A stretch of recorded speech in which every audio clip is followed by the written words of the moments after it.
Hello, everyone. Well, I know this live stream on a Monday at noon is not exactly the most, I would say, convenient, but nevertheless, we are here live on a Monday, just after the season ended for Lakeland Week 22 recap here at TigersMLReport.com. I am Rogelio Castillo alongside me.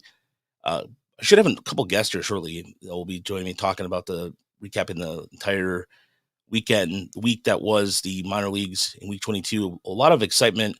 Lakeland joining the postseason. They will be going. They start their series tomorrow against Clearwater. We'll talk about that a little bit. The West Michigan Whitecaps just came up a half a game short, unfortunately, to get in the postseason.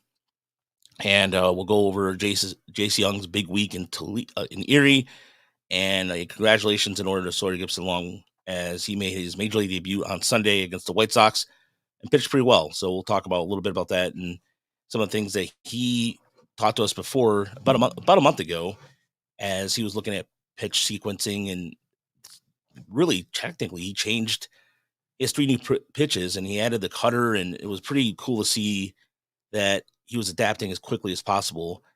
But the changeup yesterday was a thing of beauty, and when you're featured on Pitching Ninja like that, that's pretty cool. I'll clip that together here shortly. I'll show that how that worked. But first and foremost, I want to thank everybody for tuning in every week. So we're about 2 weeks left of the minor league regular season. Next week is the postseason for Erie, rather. So Toledo, I'm sorry, we have 2 weeks left of AAA, and then next week is the AA playoffs. And it looks like Erie's going to be playing Richmond from all accounts, if I have that correct. And Toledo right now, pending a hot run here, but their offense has been clicking as of late. They split against Indianapolis. We'll talk about that too as well. But make sure that you follow us on our YouTube channel. Make sure you're subscribed. If you are, you watch us right now, join our Patreon or follow us on Twitter. And thanks for everybody who's been sharing our clips and participating as much as possible and getting the word out this year. We really appreciate it. And I know, again, apologize for the late time, or the time on the middle of the day, but it was just more convenient that we had a work function yesterday out in Cleveland, and it was really cool. Matthew, good to see you in here, the editor over at Motor City Bengals. Yeah, it's really rare to do this during the middle of a work day, if you will, but it's worked out pretty well, and I appreciate the comments. And Bruce, thanks for tuning in on the middle of the afternoon here. So let's go right into it a little bit. Let's go into Toledo. And Nick Maton hit for the cycle this week. He had a really good week at the plate. And the Mud Hens this week against Indianapolis, it was kind of like a Jekyll and Hyde kind of thing. There was a game there where they just trounced them 13-2, and then the promotion of Sawyer Gibson-Long, and he's been pitching better. Again, the numbers don't indicate. This is a case where people would probably look at his last couple game logs and go, all right, why did they call him up? Well, it was the same thing with like Reese Olson. Numbers indicated that maybe Olson perhaps did not deserve a call up, but the Tigers development, credit to them on both Olson and Gibson-Long, and Gibson-Long looked really good. He was getting some really nasty movement on his pitches yesterday, that kind of like the power change, if you will, the slider. It wasn't necessarily, he looked confident out there. He looked like he belonged. And I mean, he ran into some trouble in the sixth, but that was expected. But you strike out Tim Anderson, kudos to you. And I know one man who was literally probably just as excited to see Sawyer Gibson-Long that I was, and that is my man, Scott Bentley. Bentley, how you doing, man? That was the most seamless transition I think I've ever seen in my life, man. I don't think people are going to realize how impressive that was. I literally just hopped in here in mid-sentence, just boom. It's one of those things where if you're like, I used to do radio, and that was like one of the biggest things they taught you at Specs Howard, is making sure your transitions are seamless, and you have those segues, it's tight. And so it's always been like ingrained in me. Even like when I do business meetings, sometimes they're like, that was a smooth transition. I'm like, they've impounded you. So well, it sure was. Yeah, no, I was you're absolutely right though. It's been a heck of a couple of weeks for the Raj and Scott bandwagon, man, between Lipsius and Sawyer Gibson-Long. I mean, we've had a nice go of it here the last couple of weeks. Oh, I'm telling you, man, I think you and me being the conductors of that train since day one on both parts. I'm not gonna lie, I had a little bit of like a tear, a little bit of emotion seeing Lipsius hitting that home run in Chicago. Yeah, man. But I mean, you had a chance to talk to Gibson Long earlier this year on Locked on Tigers, and the evolution of him becoming kind of a contact pitcher where you look at the return on paper early on, and you're like, well, it doesn't look promising. But then you spoke to him about this, we spoke to him about this, how he worked on basically coming up with 3 new pitches. Yeah. I mean, in addition to the cutter, but changing the grip, bringing back his change to go along with his 4-seamer and slider, and he's become now a 4 or 5 pitcher, and it's pretty amazing to see. Yeah, well, I think the conversation around the cutter I think is so fascinating because it's becoming, whether it's just this organization or whether it's all of kind of baseball realizing the value of like a good cutter, but who's to say? But it has certainly become a trend.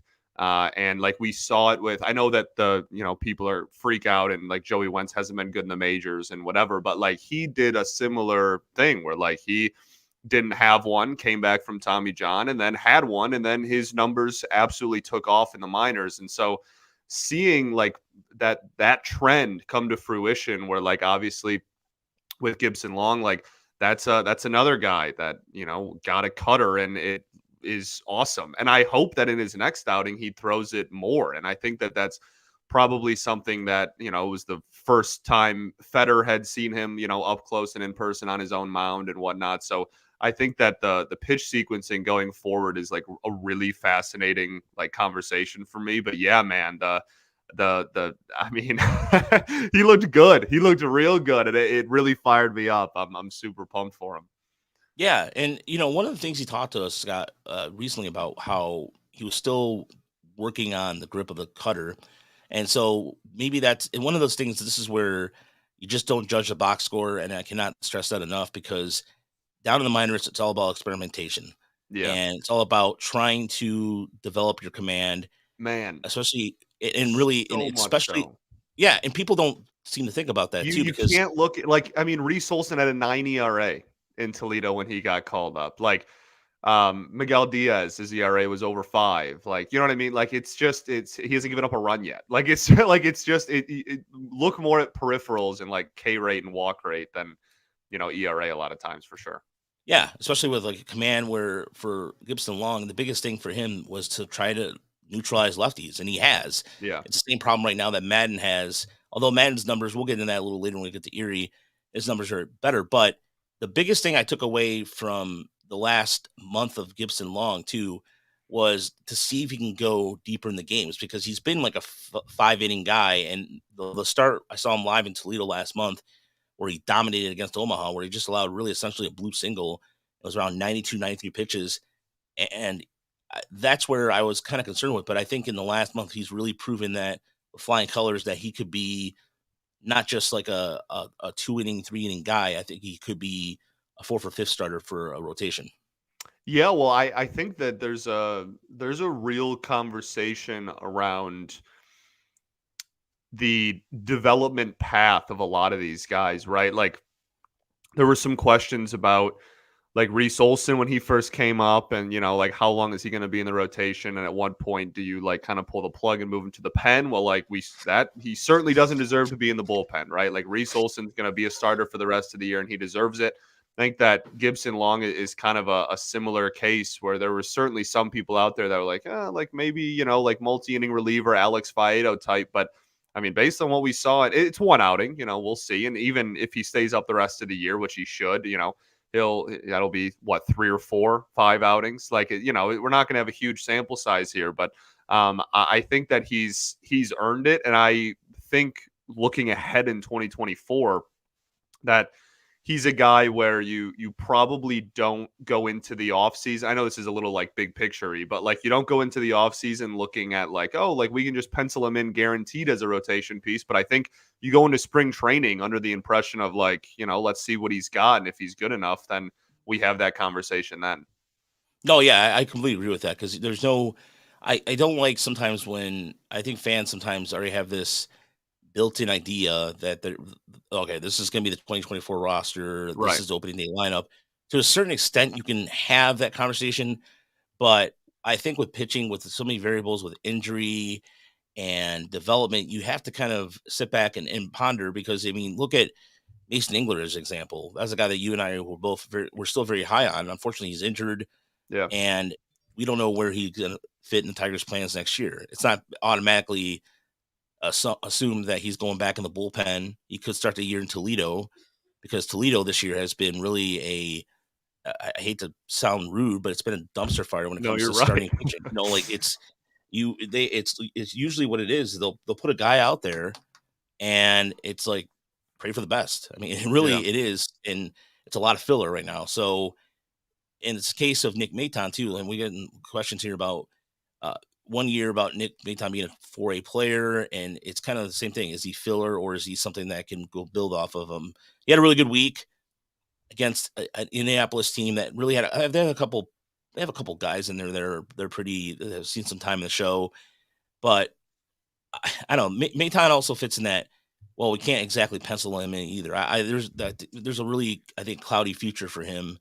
Whereas Matt Verling, yeah, granted, Verling has you can there's one can argue that he can be a fourth outfielder type, but I think Verling right now has a little more value than Maton does at the moment. But For sure. Yeah, 100%. I think the thing with Maton that is, I don't know, unfortunate, I guess, in terms of, and this is strictly how I view the game and how I view Maton, and I'm not saying that this should be like universal, but um, like I just don't care how well he hits in AAA, man. Like yeah, it's one of those. It's unfortunate, but it's like he could have a 1500 OPS, and like that's awesome. Like good job, I'm glad you're making adjustments and you're hitting the ball hard and whatnot. But like until he proves that he can hit a major league curveball for a full season, I just like for not even for any period of time. I just like I don't I don't care how well he can hit a AAA breaking ball. Like I care about how well he can hit a major league breaking ball because he literally just has not been able to all season. So like it's I'm glad he's making adjustments. He's changed his stance a few different times. He got rid of the big like open stance at the beginning and it's like come back and gone away and stuff. He's changed like his load and like the position of his hands a few times. Like that's all great and I hope that the adjustments he makes can lead to that. But like when if I'm just like box score watching and I'm just like, oh, like, Maton had like he obviously had a really good week this week. He had the one crazy game with the cycle and the 5-hit day or whatever. And it's just like that's great and awesome. But like until until he can hit major league non fastballs, I just like the AAA numbers aren't going to really do anything for me. yeah, I'm with you on that too because that's one of the things where we look at Tyler Nevin, for example. Everybody was really Right. pumped about Tyler Nevin, Great but example. like there's stints where he is hitting the cover off the ball in AAA, but it doesn't really paint a total picture of him when he gets to the major league level. And so that's where I think sometimes when you see the people saying call him up, it's like you have to kind of look at it more than just looking at the box score, but also looking at the quality of pitchers you're facing. So if he's, for example, if you're facing a team like I'll give you an example of a team that really like Columbus at one point had a pretty good starting staff because someone went up to play for the Guardians. So if they're playing somebody like Gavin Williams, for example, and he Sure. is, Gavin Williams has one of the best curveballs I've seen all season, and Tyler Nevin goes 0 for 4 against it. I'm going to go sit there and go, well, that gives me pause because I think Gavin Williams at the time, I mean, even when he was down in his first start against Erie this year, Gavin Williams was a guy that should have been on a major league roster a long Yeah. time ago. And so that's the kind of you want to look at that. Now, if he's facing 31-year-old Joe Schmo, or in the case of, I don't know, like a minor league veteran like that, who's just just hanging on for dear life and he mashes him, I'm not going to take that with the same value. For sure. And that's why I think that like what you guys do here is so awesome and such a valuable resource is because like you can with all the clips and the videos, even if you don't catch a game live, like you can see like, oh, somebody homered, and it's like you're not.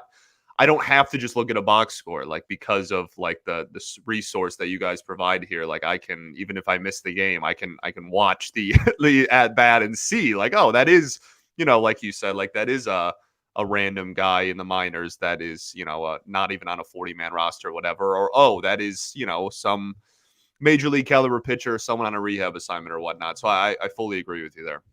Yeah, and a guy like here's another example of this too. Eddys Leonard, who had a pretty good week, and he was in Double A. This is his first call up to Triple A when he was in Tulsa. I'm a lot of questions come about his defense because when I did the initial scouting report, looking at him, it seemed like he was fine at shortstop, but some of the other sites graded him low defensively, and he makes the routine play.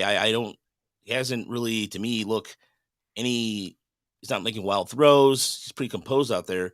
What I've been impressed with is his bat speed.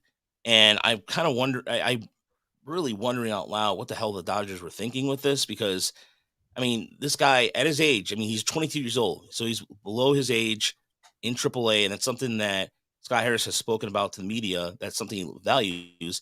My question to you is from what you've seen, to me, Scott, is he a guy? He's almost like the same thing. Like, does he in that 4A category, or is he a little more than that? Because I think he's a little more than that. I think like the Contreras home run he hit, where he literally went across the plate and just flicked it out to left.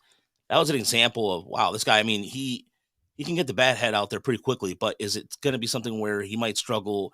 I also worry that I think he might struggle against some advanced off speed. Yeah, well, I think the most noteworthy thing to me is how hard he hits every single ball. Like that is it's wild, man. Like his the if they were to compile like average exit velo and stuff, and I know you guys have a little bit more access to that stuff, but like I mean, golly, like it really does when you watch games, it feels like every time he puts the ball in play, it's an absolute rocket. And so like that's super exciting. I think that as far as long term, like where does he fit in? I haven't seen anything that would lead me to believe that he would be like, like Johnny Peralta at shortstop, but like I don't think he's going to be like a super high end either. I think ideally they probably move him off short, like long term, maybe stay up the middle, whatever wherever they ended up putting him. But I think he's the type of player that has a like, yeah, dude, look at that. Yeah, there you go. Average you talk about exit velo similar to Dylan Dingler there. Jeez. yeah, and like by the way, yeah, props to our data wizard Jerry, who is our Lord and Savior. Jerry really is the man. Jerry's a legend. Jerry could That's the dog, man. I mean, man, seriously, like he has been one of the best. Not only is he a really nice guy, but he's just one of the smartest guys I've ever seen work with baseball data in my He's life. the It's best. like doesn't even have to try. He'll just come up and he just clean this up. Like this is a new format that makes it a lot easier for us to pull. But I mean, this is the weekly stats for him against Indianapolis. So you're absolutely right. He's hitting it, and that's above a league average. The league average in AAA, I believe, is around 88.7 or something to that effect.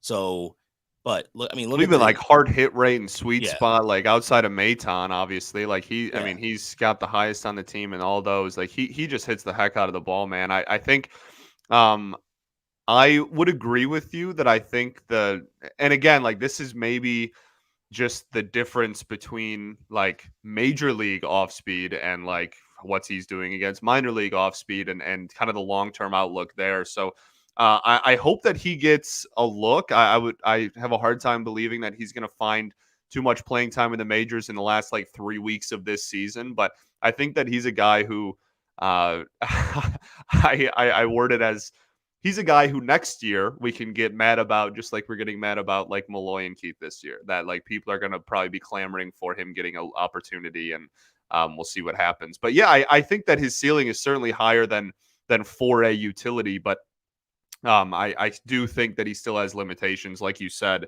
Kind of want to see him against major league non-fastballs, similar to Maton and others, I guess. Yeah, and Matthew makes a good point. You don't want to see him in the majors before leaving him 4A, but I've seen a couple Dodger prospect people kind of saying he doesn't really have a place, and so I'm a little miffed by that. But granted, there's one clear thing about Scott Harris that we've seen so far is he does like use utility players. He likes guys that Yeah. can play different positions. If you look at all these acquisitions are all we're finally noticing a pattern here that even with the trade pickup they picked up for the Taiwan player they picked up from Philly, Oh um, yeah.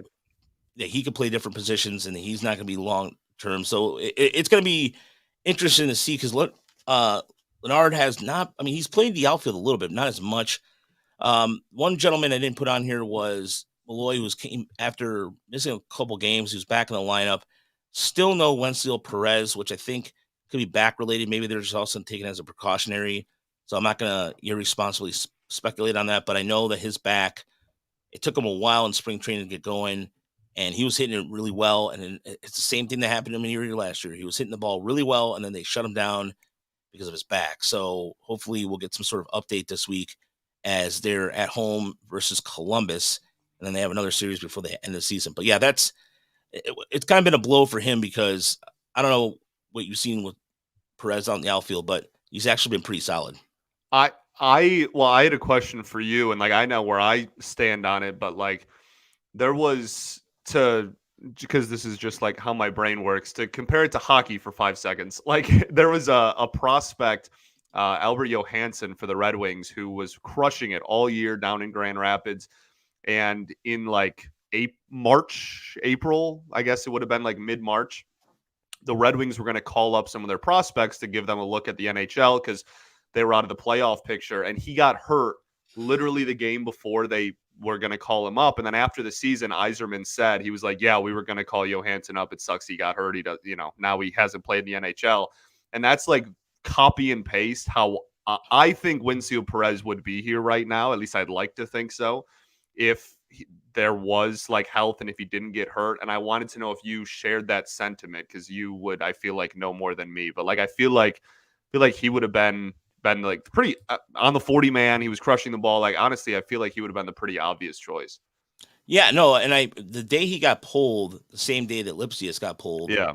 I thought that it was just going to be those two going up, and I really thought that because it was I believe within an inning of each other during that game, and based off the conversations I had with some people, he was struggling in Erie, and in the last month they picked it up, and as soon because they wanted to see how well he would if he was going to pick it up in Erie. Once he did, they're like, okay, put him in Toledo because Yeah. Harris looks at Toledo as if you're in Toledo, we're considering you for a major league roster spot at some point. And it's not as I would say where Toledo before maybe perhaps been roster fodder or to be competitive to make the fans happy or make the ownership happy in Toledo. I think that the way the Mud Hens are going to be handled going forward will be a lot different than what you're normally typically seeing. And I think with Perez, I think he was going to get the call up, whether who they were going to move or whatever, or whomever they were going to remove on the roster spot remains to be seen. But I think that because with Riley Green going down, he can also play the outfield. Right. It gives him that opportunity to put him in left. Or I don't think he got a lot of time in right, if at all. I have to double check that, but I know he was getting time in left and center, and it gives you another option to look at in center outside of Parker Meadows too, because he's also a switch hitter. So that gives you like greater flexibility.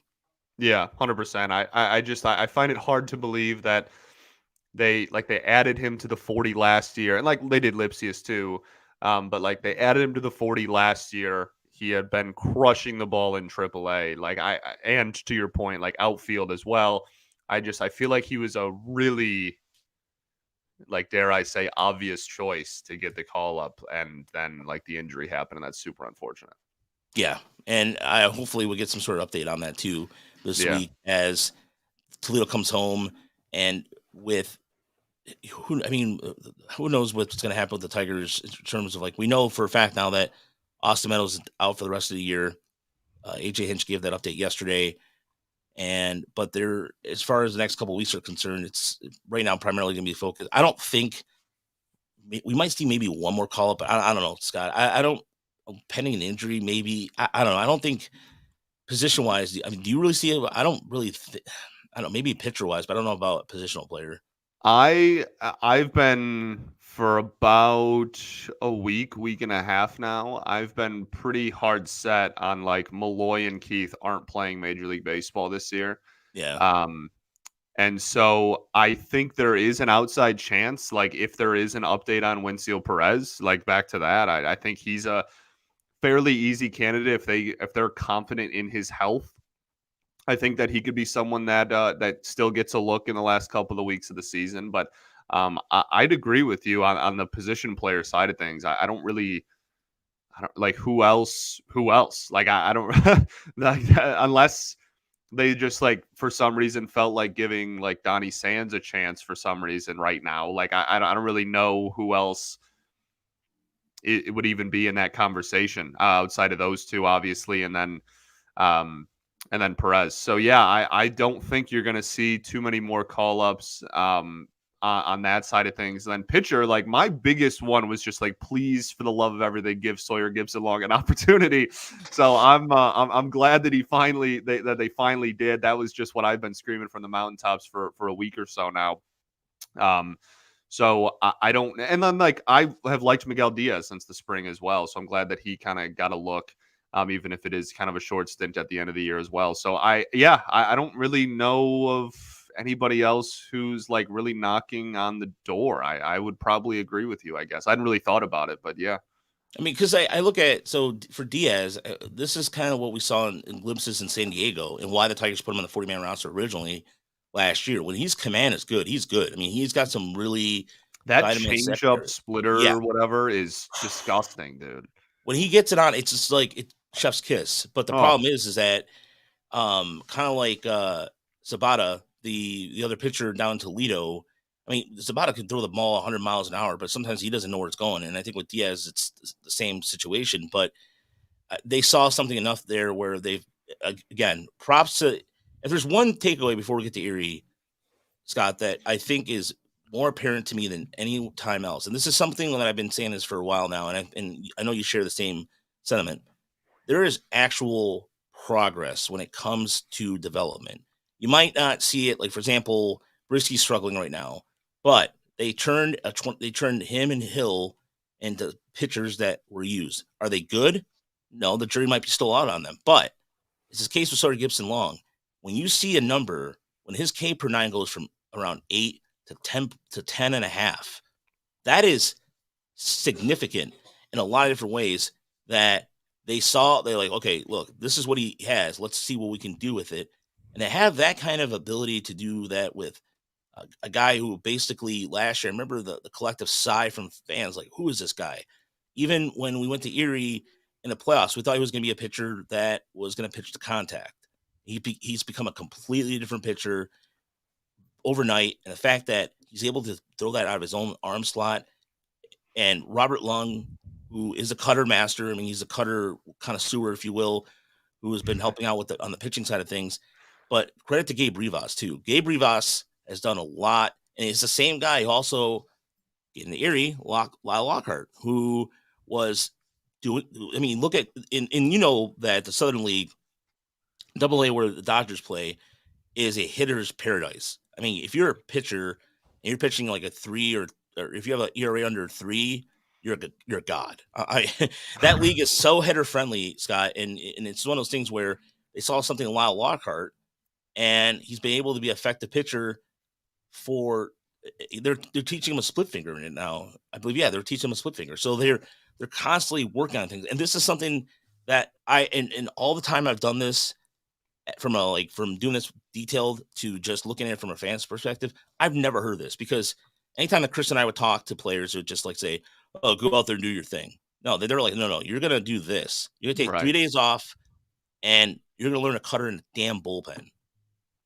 It's crazy because I mean, we're at a point, like if you were to break it down into 4 groups, right? If you were to break it down into minor league pitching development, major league pitching development, minor league hitting development, major league hitting development, like the Tigers are the closest they've been to like checking off all those boxes. And like I think the jury is still for the one that's the furthest away is still like major league hitting development. I think that that's the one that like a lot of people still have a big question mark about. But like, I mean, objectively, both on the pitching side have gone leaps and bounds in a positive direction over the last 2 years. And then the minor league hitting has, again, like objectively taken huge strides in the right direction over the last few years. And so I think handing the baton from like, the minor league development team to like the coaching staff in Detroit is still like I mean, that's obviously a big deal, and that's a huge talent increase among who you're facing, and all that is still very true, obviously. But like on the pitching side of thing, especially, man, like it's again like Reese Olson had like a 9 ERA and a weak minor league fastball, and then came to the majors and is he doesn't have a 2 ERA or anything, but like he's given people a lot of optimism. Like his command has substantially improved. Like it's very, very impressive how they have been able to take those strides in the development team. And I think, like I said, I think the next step to truly just be like a I don't know, like fully, I don't know, healthy might be the right word, like organization as far as development goes, with just to like really drive home major league hitting development. And we have, 3 new hitting coaches this year, and they've just taken a lot of strides in that direction as well, obviously. But, Kerry Carpenter's mashing still. But, Yeah, I think that that's probably the last domino to fall into place for a lot of people. I completely agree with you on that. And you look at like Justice Bigby, who got called up to AAA Oh, because that was more of like a necessity versus yeah.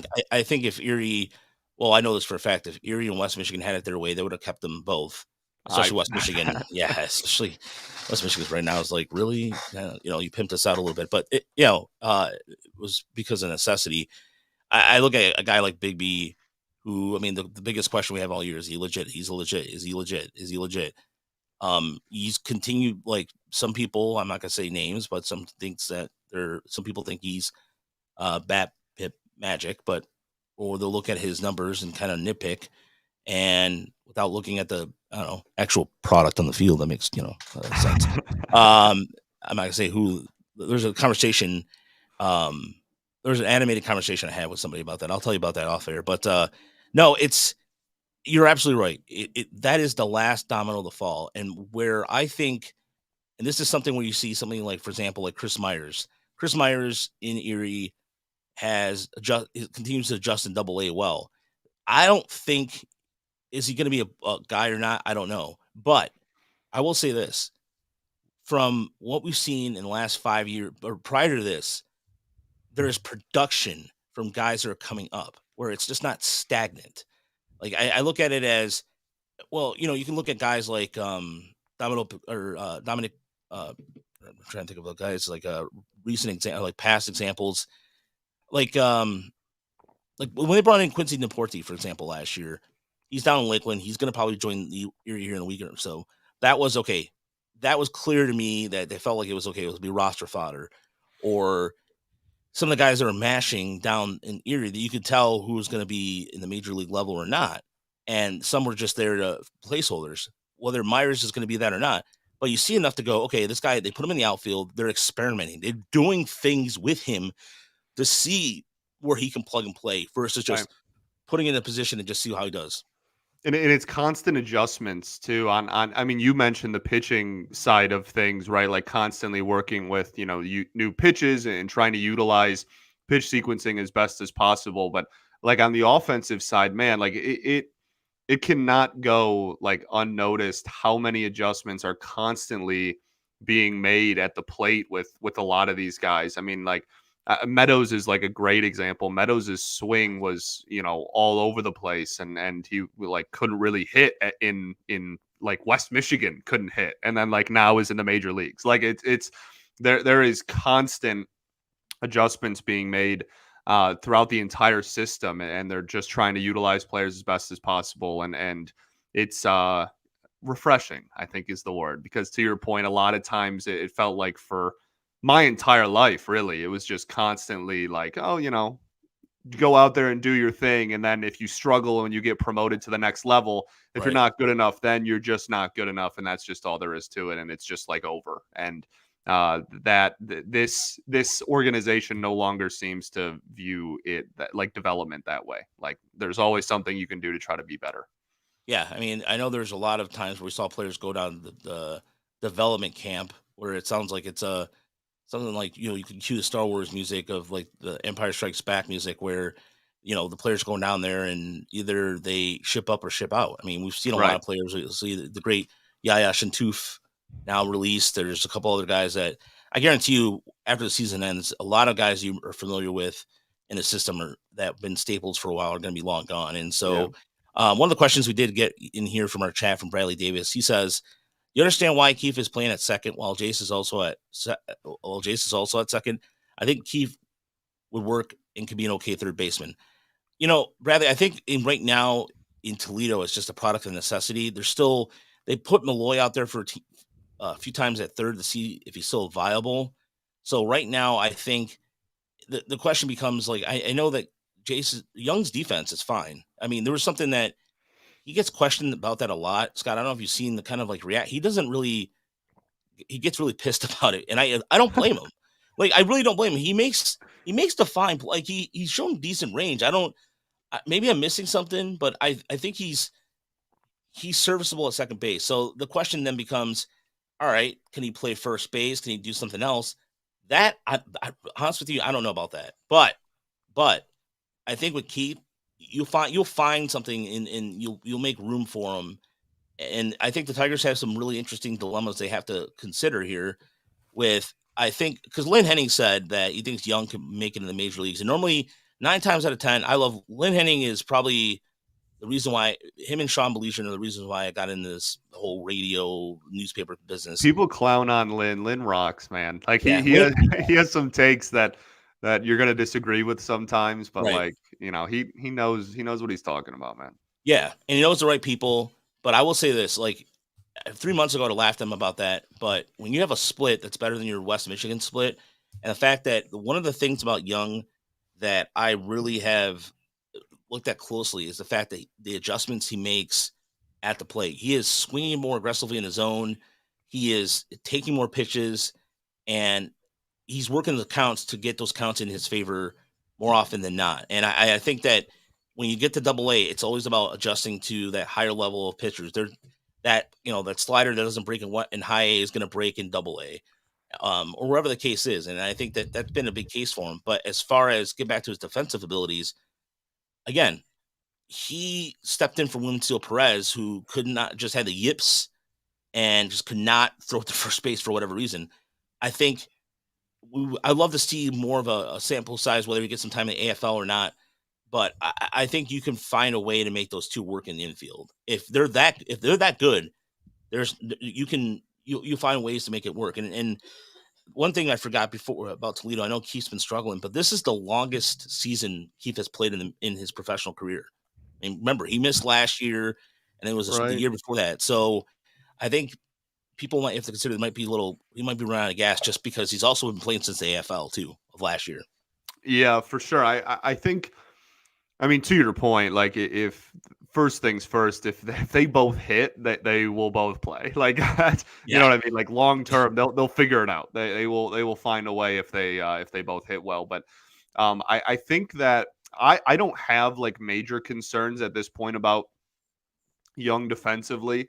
I think that the reason why you're still seeing Keith play second is because I mean, we've seen what this front office drools over people that can play multiple positions. So, like, that's like a really easy thing to point to. But I also think that just like long term, you don't want to put healthy organizations don't put all of their like eggs in one basket. Like, you don't look at your organization and you go like, oh, like Colt Keith is going to be the third baseman of the future.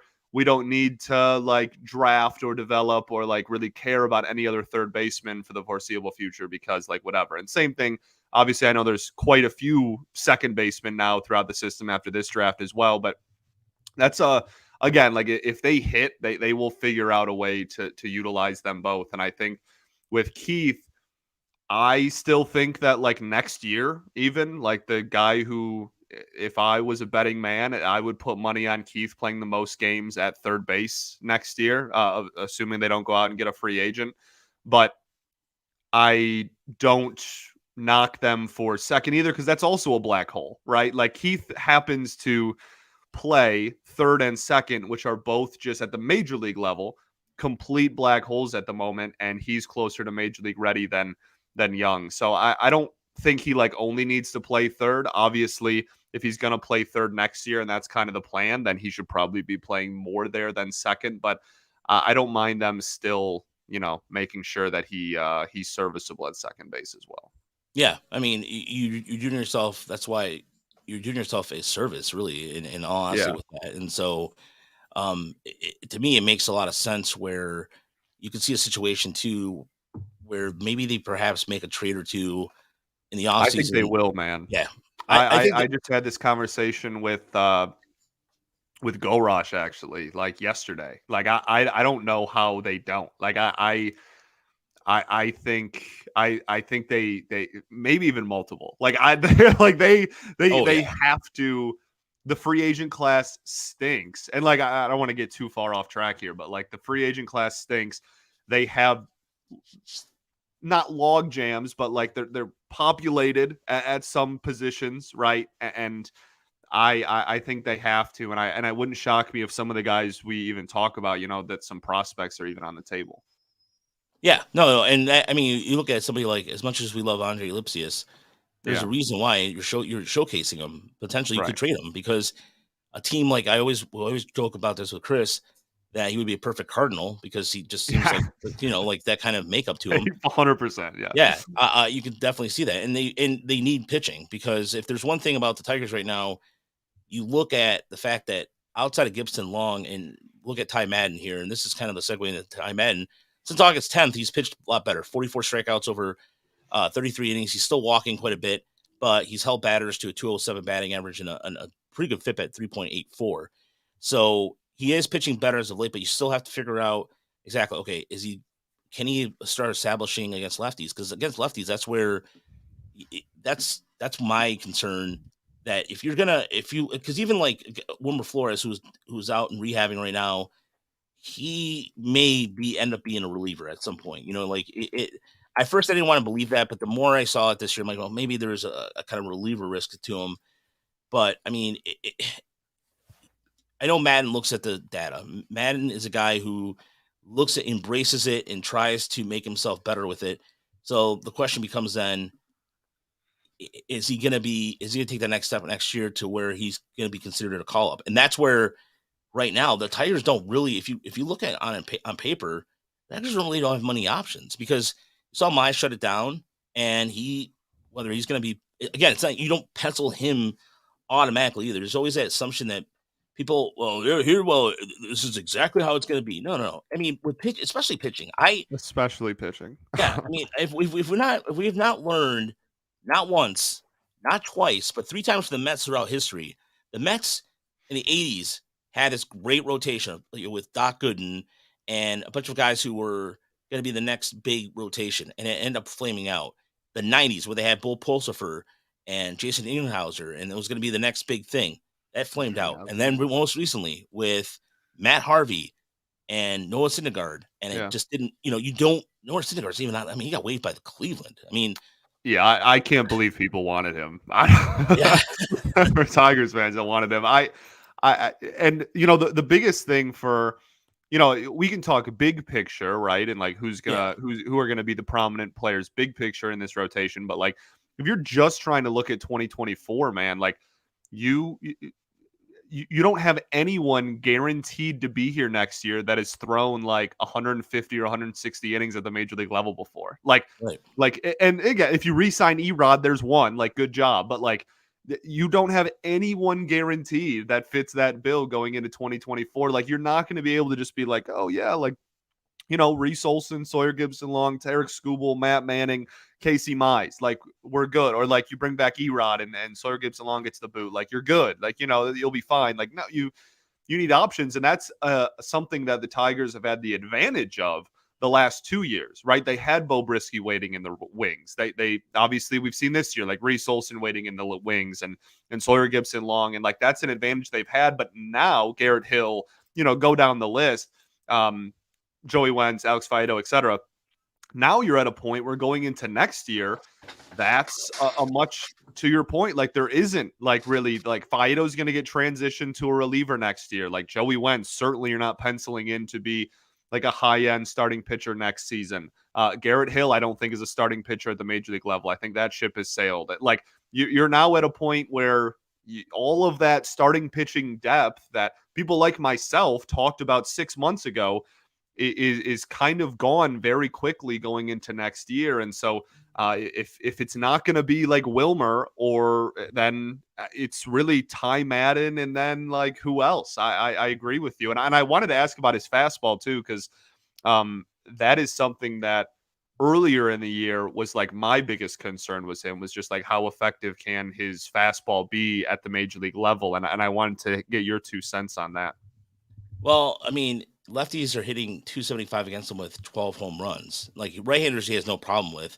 And what it looks like is just when he tries to locate his fastball, it's elevated, and they just simply turn on it and they just knock it out. Yeah. And so that's where you see a lot of the 17 doubles against it. It's a pitch you can hit. I mean, it's such a different contrast OPS wise, 897 versus 570 when he pitches to righties. So that fastball, Scott, doesn't really play up to lefties right now, and that's where you it gives you pause. Now, I have to look at the splits over the last 28 days, how lefties have fared, but he's still struggling sometimes with getting that command for walks in there, at least in my opinion, and that's what's going to take him to the next level. If you can't if right now, the biggest thing that I would like to see in the offseason too is he changed. That was his biggest concern coming out of college. Remember, was his fastball. So you bring up a good point there.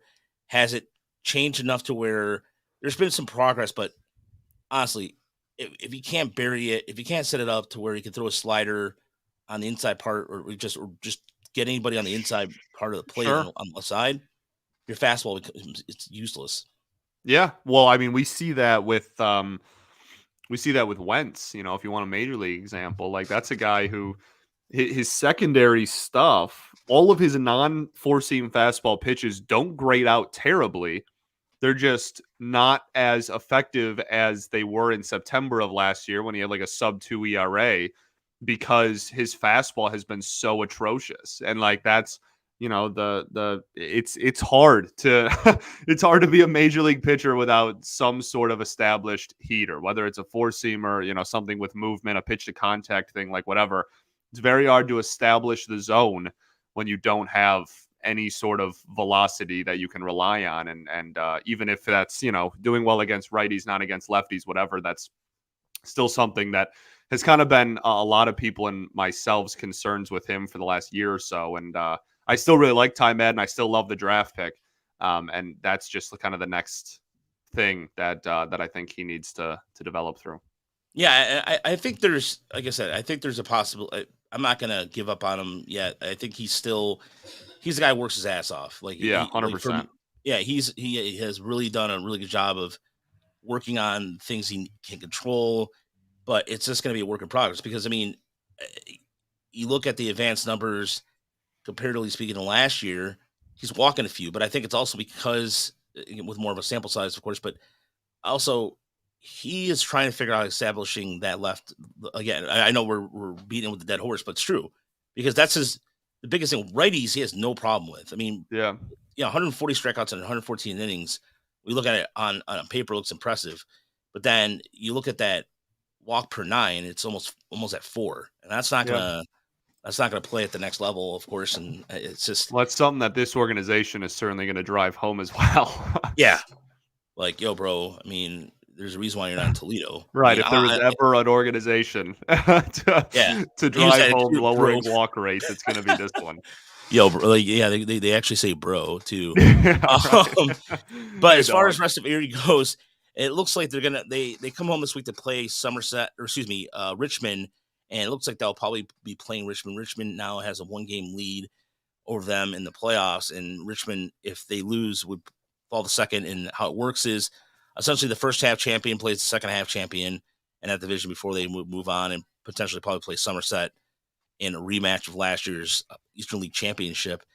And so, but like I was mentioning, outside of Bryce Hassan had a pretty good week too, but the rest of the starters in Lockhart's return pitched decently, but Jace Jung was on fire for a good 3 days. He hit home runs for 3 straight days. He had two, and then one where there was a sequence where I have it pulled up right here where they hit 3 in a row. Swinging a fly ball, well struck out to right field from Malgeri. Richardson drifting back, still going, tracking wall, and it's gone. Touch him all time. Then Malgeri, number 12, he goes to the opposite field, and Erie takes a 1-0 lead here in the third.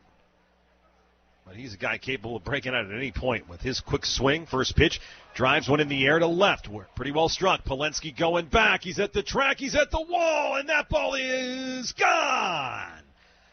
Touch him all time, Luis Santana, as the SeaWolves go back-to-back here in the third inning, and they've got a 2-0 lead. Santana with his 11th.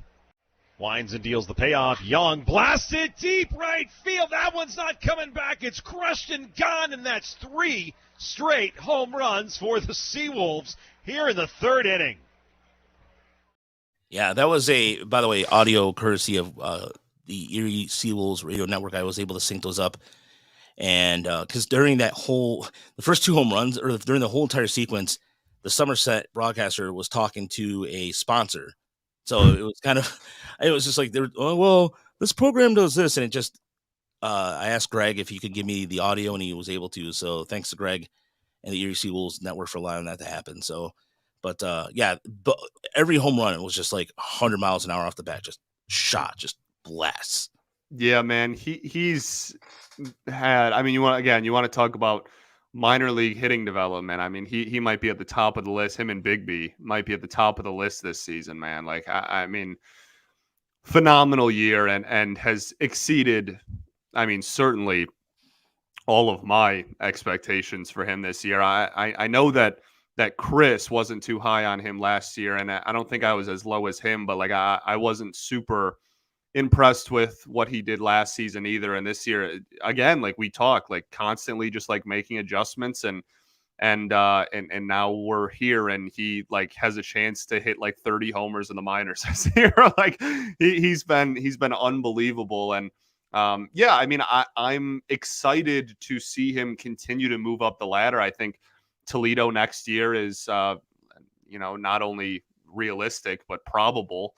Whether it's to start the year or whether it's, like a June promotion or whatnot. I think that is probably in the cards. And yeah, man, I'm excited to just see him. Like, he's at a point now where like I'm confident that he's going to do damage like where he's at. And I just want to see him continue to face better and better pitching and better spin, honestly. Like, I want to see him continue facing like left-handers with sliders. Like, that's really like the thing that I want to see him face the most. But the thing that gets me the most excited about him more than even the homers is like the walk numbers, man. Like, yeah.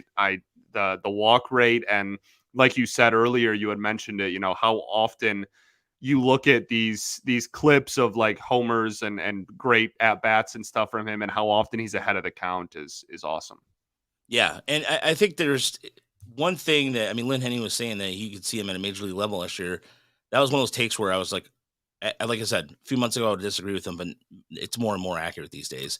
I think he's like this next year's version of like Keith and Malloy, where like next year he's the guy that we're all gonna be like, why the heck is he not in the majors? Come up, guys, come on. Right, yeah. When he's in AAA in July, I think that he's like the guy that it was.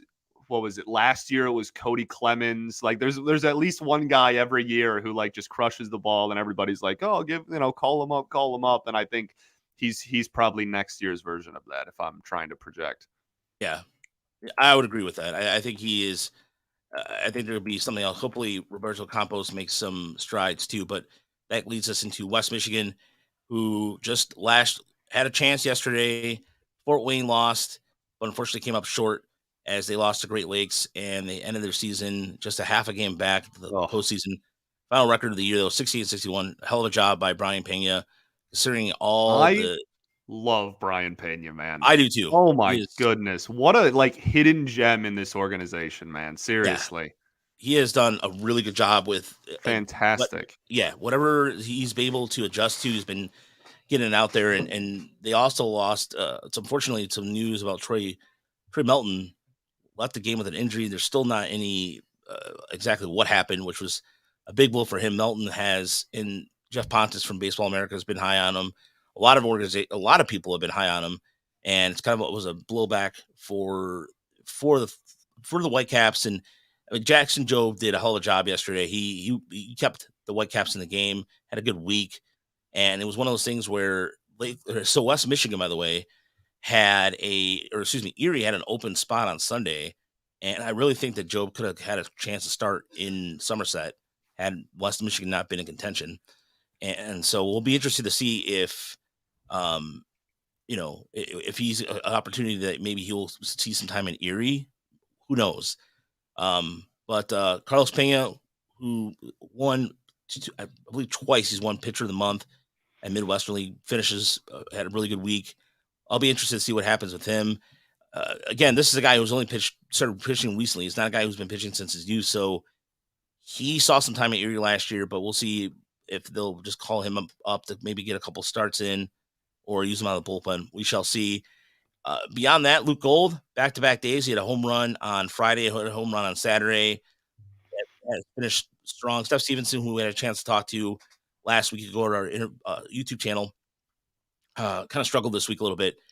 But overall, Pacheco, the biggest sign was Pacheco finishing the season strong. I'm so happy for him, man. Even if it doesn't, it's not a long-term fix or whatnot, this has been this season from hell for him. And I'm just glad that he could at least end on somewhat of a positive note there, because I mean, I wanted to ask you about him going into this and just what has been the biggest reason in your guys' eyes for just really, really brutal year at the plate. Now there's questions about defense again. And last year, we thought he was taking strides in the right direction. He plummeted. I mean, prospect rankings, he went from like a borderline top 10 prospect to 30 in one update on a lot of sites. I'm very happy for him, and I wanted to ask you about him as well. I think defensively, I think outside of this was something that was a work in progress since he arrived in Lakeland last year. There was his time last year's glove looked atrocious early on before he got to West Michigan and he started looking better at the corner. I mean, this is a guy who's also projected. You could probably put him in right field someday because it's just kind of the size he has. But overall, I think his arm plays up well. Again, I think it's just a couple mental things with him, but I think the biggest takeaway that I saw in the Lansing, I'll go back to Lansing. For whatever reason, he hits well in Lansing. He just mashes in Lansing. I think with him it was in between the ears a little bit. I think he overthought things at the plate too much. He was trying to find a routine. He saw dye his hair. He was trying to jersey numbers, and I think there was a lot to that got to him. And I think I think the last few weeks, to me, he just looks a lot more relaxed at the plate. I think he's just. I think defensively, I think he's fine. Is he a guy long term at third base? Maybe not. Maybe you can see him at first someday or something to that effect.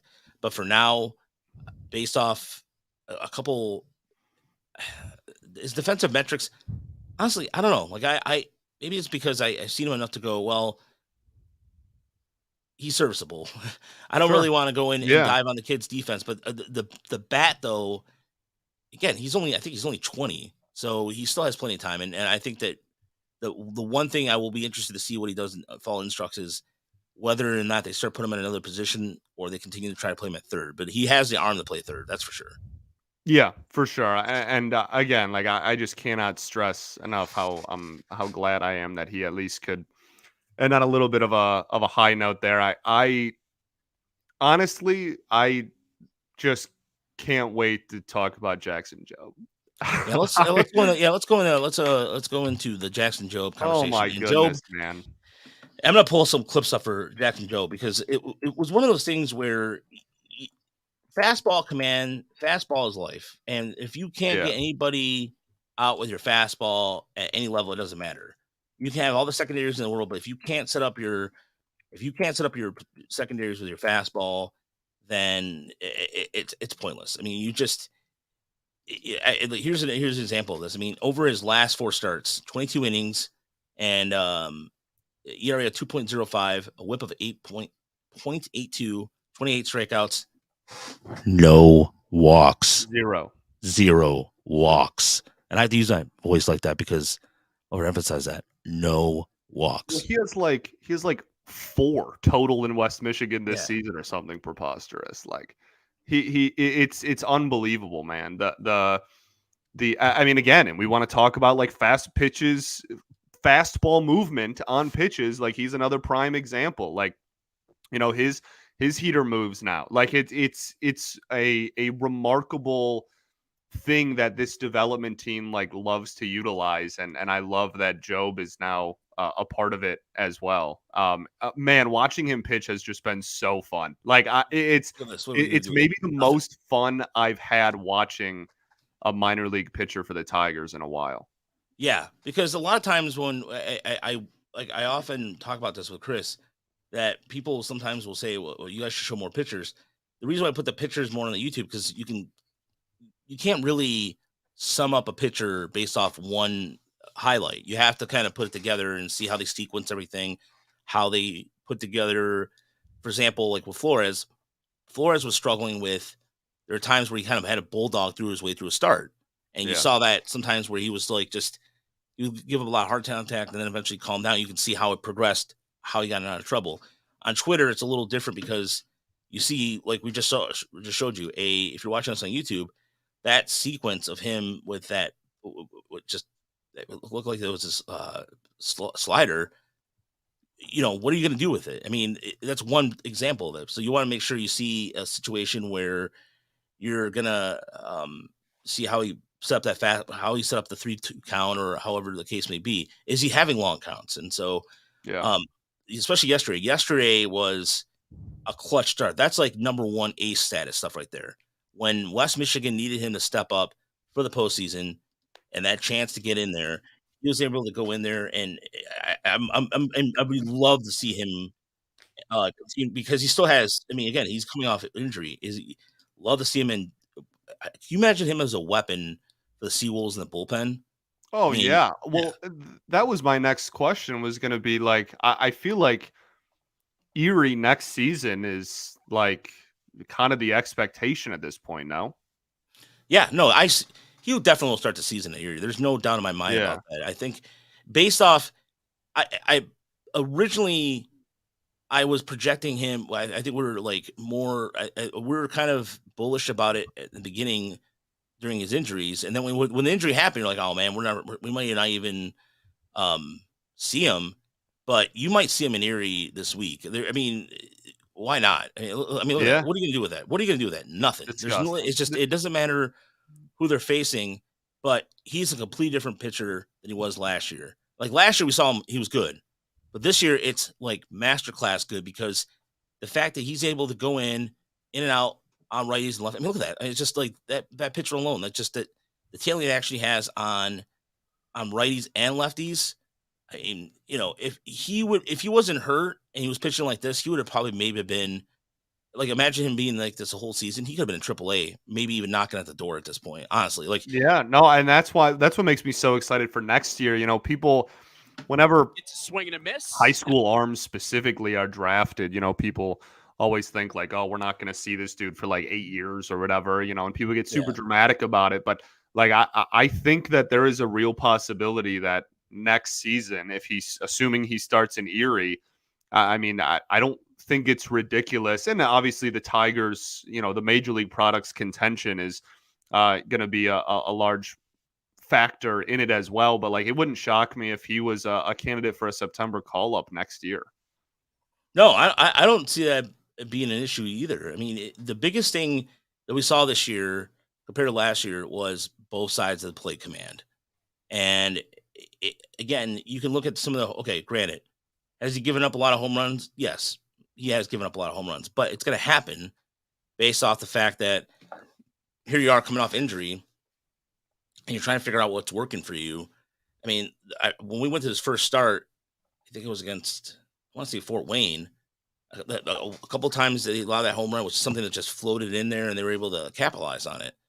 And I think if for Erie, for anybody in AA, the first time they'll see him through the order, I think, I don't know if you start him in the playoffs, but I think you give him as an opportunity to give him the bullpen to help the SeaWolves out in terms of just giving him another starter to work with. Because if you're looking at the playoffs right now, you're looking probably at Adam Wolf starting, perhaps when Flores goes back up there, Herter, you have Lockhart. But if you put Jobe in there as somebody that can go 2 or 3 innings, or have him spot start before, and you put in somebody like Wolf to finish off a game before you get to the bullpen, I think that's a total possibility.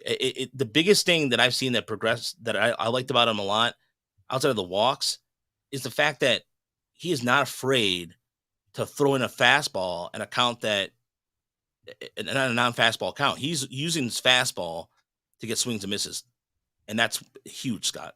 Awesome, man. And I know some people are just like tired of hearing about like the spin, but it's like generational. Like it's like worth noting every single time you talk about him. And I think the biggest thing, I mean, we can just go down the line of all of his pitches. I guess you talked about his fastball. Obviously, the slider is as promised, I guess. Like that's always been the bread and butter and what we heard about on draft night. But like the changeup this year, I think has been a huge. It's very much a circle. Like in it, people hear circle change are like, oh, like why is it called that? Like whatever, in the fingering, etc. But like this literally moves in like half a circle. Like it legitimately, that thing is disgusting when he throws it like arm side to lefties too. Like it's over. You know what I mean? Like that's just such a disgusting pitch. So I think that, plus to your point, and there you go. Shout out Matthew Scheidel, the dog. That's exactly right. And especially when your best pitch is a breaking pitch as well, like even more so, right? You're pounding the strike zone and your best pitch is a slider. You're going to give up some home runs. And that's a great point for sure. I would much rather, and like, this is my own like philosophy on pitching. So that doesn't mean that it has to be like universal or anything, but like, I would much rather you pound the strike zone and get rocked or like give up the long ball every once in a while than walk like people like ever. Like I'm with you on that, man. Significantly rather you just like law of averages, man, and just like probability. Like the pitcher is going to win that battle more times than not, even if you're not the best pitcher in the world. Nonetheless, if you have nasty stuff like that, like just fill the zone and it'll work itself out more times than not. Yeah. And what I was trying to do was I'm airdropping right now something that is rather extraordinary. And it was one of those things where we saw it happen live, and this was for his first start back. And I'm going to share my screen here, and you'll see, you're talking about out of the world spin. You're talking about, here it is. Look at this, ladies and gentlemen. Yeah, man. Look at that spin rate. Look at that. I mean, pardon my language, but holy shit! Like, just like for wow. real though. I mean, that's ridiculous. It's remarkable. And it's, again, like it's chef's kiss.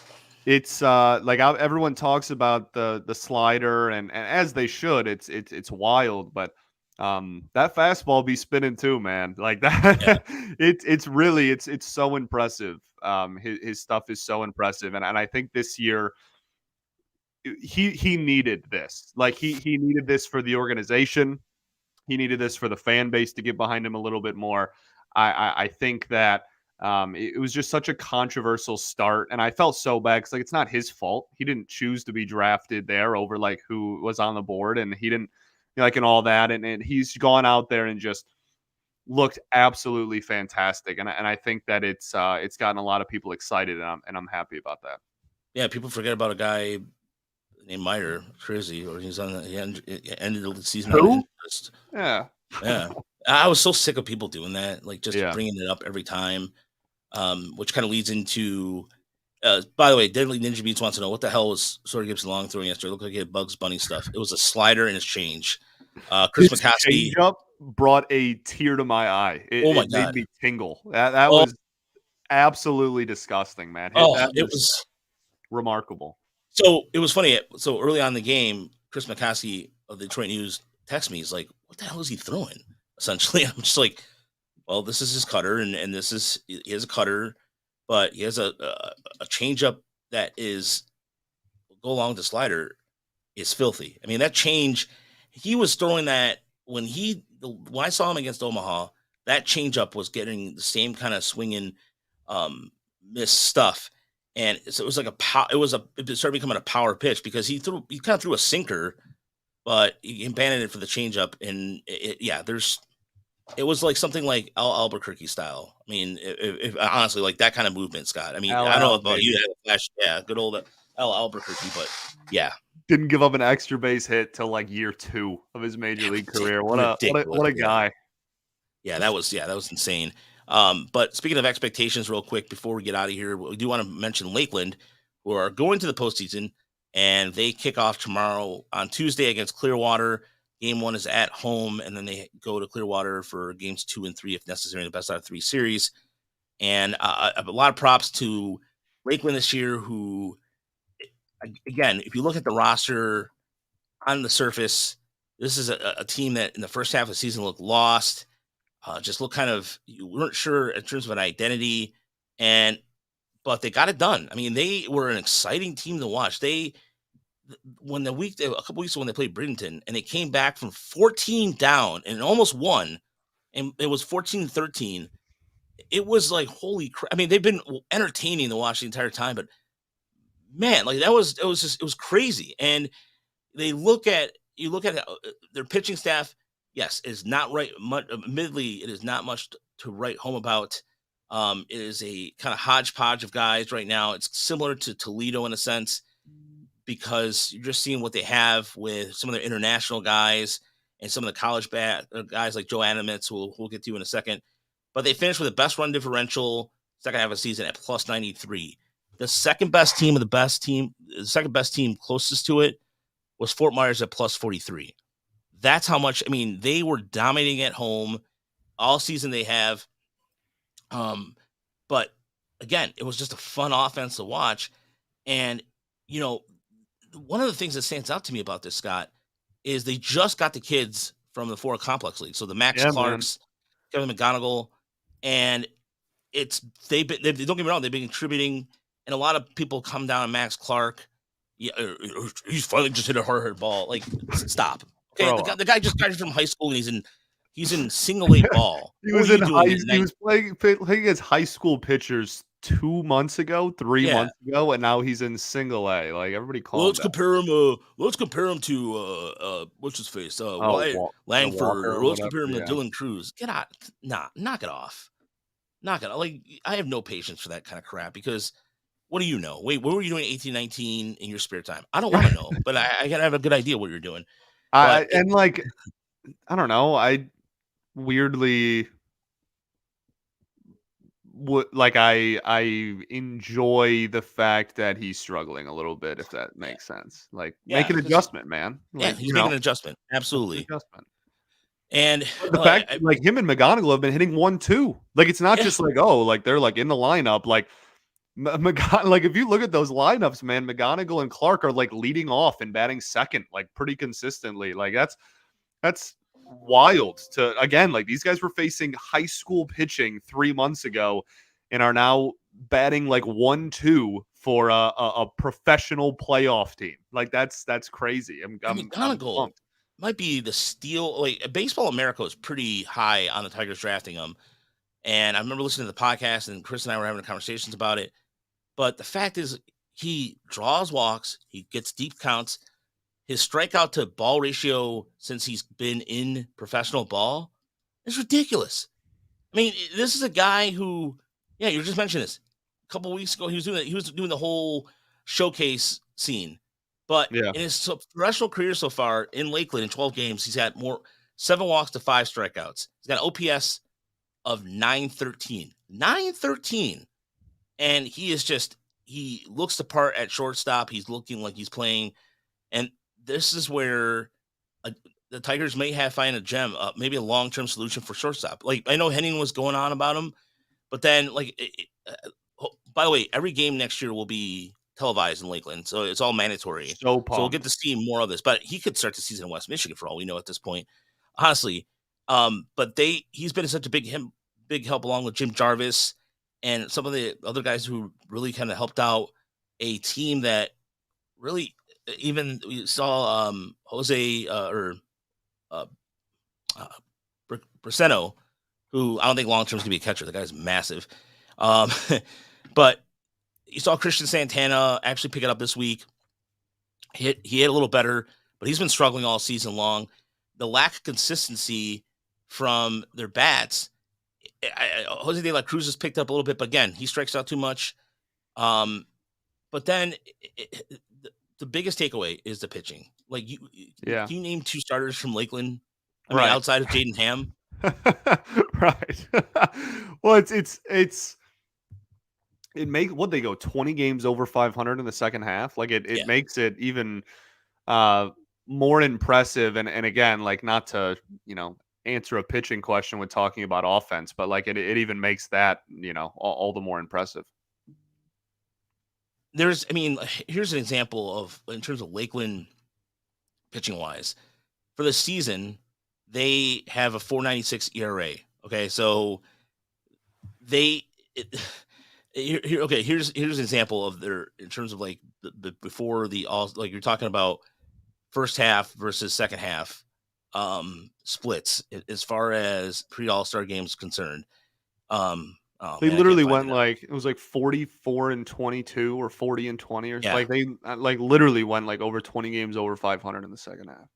Yeah, it's ridiculous. I mean, this is a team that starting the year was just could not get it together as far as like pitching goes. But they were able. You saw that. I mean, essentially Melton was the only consistent starter. Yeah. But since around, I mean, even in July when they started heating up a little bit, they were still getting decent performances. It's really but it was the offense that carried them. I mean, they really were able to centralize that offense by just keeping themselves in the games constantly. It was a fun, like, again, Lakeland highlights were hard to come by, but when you can get anything from Jaden Ham, who was just drafted, he looked phenomenal in his start, 3 innings, 1 hit, 6 strikeouts. You're getting stuff from Joe Adamitz, who's been able to provide some stability. The new guys, the new fusion of draft talent really helped out. Guys like, for example, Eduardo Ibarra, who I wish we see a little bit more. Cam Brown, who was at high A, but came back down, really nailed down the closer side of things.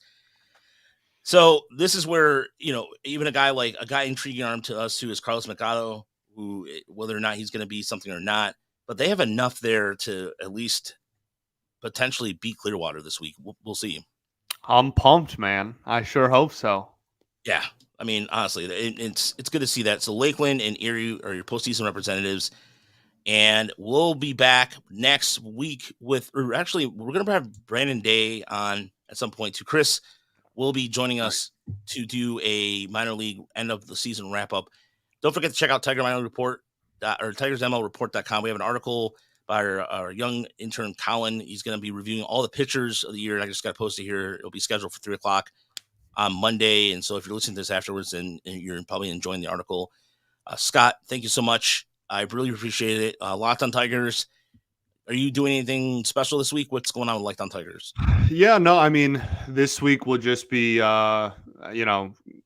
playing games every day. So a lot of that, but we have started shifting. I've noticed, like subconsciously, I started shifting into like every time I bring up someone, I talk about like, oh, like, where do I see them in 2024? And like, it's sad, but we've just hit that point where like off-season talk has kind of started. So I'm pumped there. And then, yeah, hockey around the corner too. So that's, coming up quick. So over at Red Wings as well. That'll be fun but busy time of year for yours truly. Yeah, I was going to say, Scott, I mean, there's a lot of also some prospects over in Grand Rapids too to consider. And, Oh, yeah.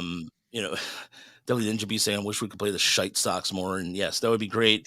They did finish over 500 over every team in the NL Central for the first time since 2011. They went 30-16. I mean, we still have the series against the Royals and the Guardians left, and they're 30-16 against the AL Central this year, man. It's crazy. It is ridiculous. They host a 3-game series starting tomorrow against the Reds before they go out to Anaheim and somehow will lose that series. I'm not saying that to be cynical or an asshole, but for whatever reason, they can never win in Anaheim. Historically speaking, the Tigers have always struggled in Anaheim. Yeah, I'm going to call Anaheim because that's where they play. Yes, well, the unfortunate thing is, even with as bad as the Angels are, you're right, they do always struggle there, and they also, no matter how bad the A's are, tend to struggle against them, and it's in Oakland. So I'm hoping that we don't just completely embarrass ourselves, but we're also like a 500 team on the road, so I have a little bit of hope at the same time. Same here. I do too. So again, check out all Scott Bentley's work on Locked on Tigers. Follow him on Twitter, and there'll probably be more of a cross collaboration between the two of us. And I'll say this once, and I'll say it again. We are going to physically have lunch here soon.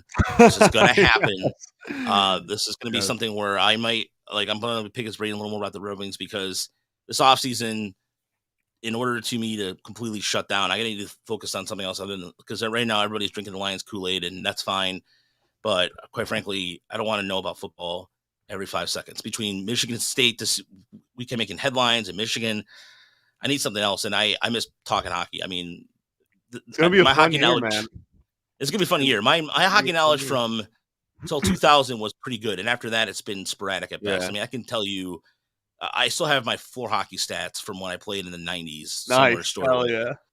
So, Scott, thanks again. And we look forward to talking to you soon.